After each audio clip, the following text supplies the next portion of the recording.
Finally arrived at Madhu church. Going through really a bumpy road coming from Jaffna on the Mannar highway, and then we took a off turn through a forest reservation. It's an unusual road, but we took the risk to come on that. The elephants, there were elephants on the road. So now we are at Madhu, and this is a very large sprawling complex. And today, being a Sunday, there's a lot of people, but normally during the feast, you could have not imagined even getting in. And there are lots of benches for people to sit outside to listen to the service. And this is what I mean. See the benches that I left under the trees, so people here sit here and listen to the service. And this Madhu church has a history. This is said about 400 years during the Portuguese time, and the Portuguese had set up this church. And actually the church didn't start from here. What happened was this church was there after the Portuguese left the Dutch. The Dutch persecuted the Catholics, and as a result, the people took Our Lady of Madhu, the statue, and hid it, and they got together and came. Then they met here and they arranged to have a church.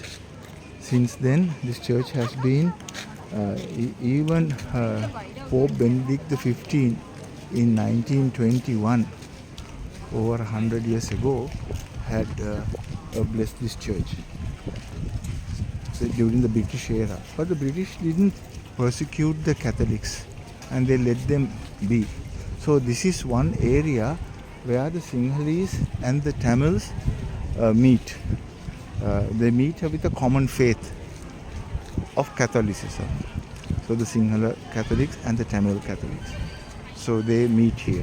And even all other religious groups also come here, whether to worship or just to see this place. This is the belfry. And during the war, the refugees lived here because there was fighting all around. But this area, a lot of refugees were there. Probably about 20,000 refugees were in this area. And what happened one time was they started shelling here, and about 50 people were killed.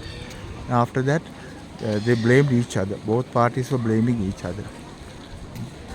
Then what happened was the church came involved, and then they made a truce. They said this area to leave alone.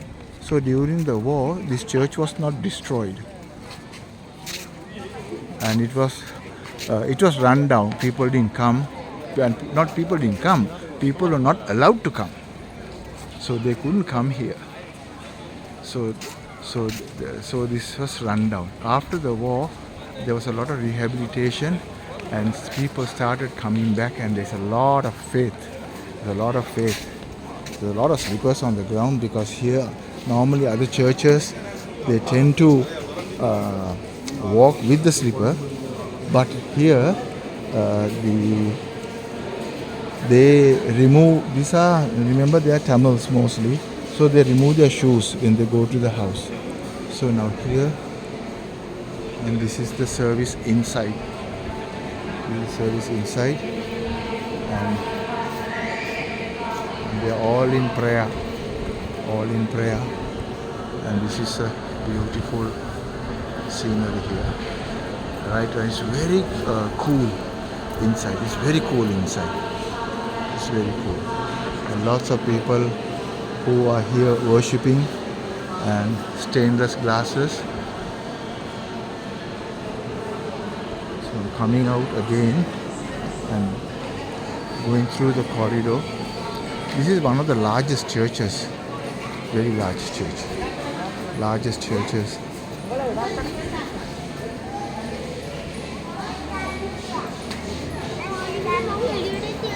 People here, they prostrate themselves for their needs.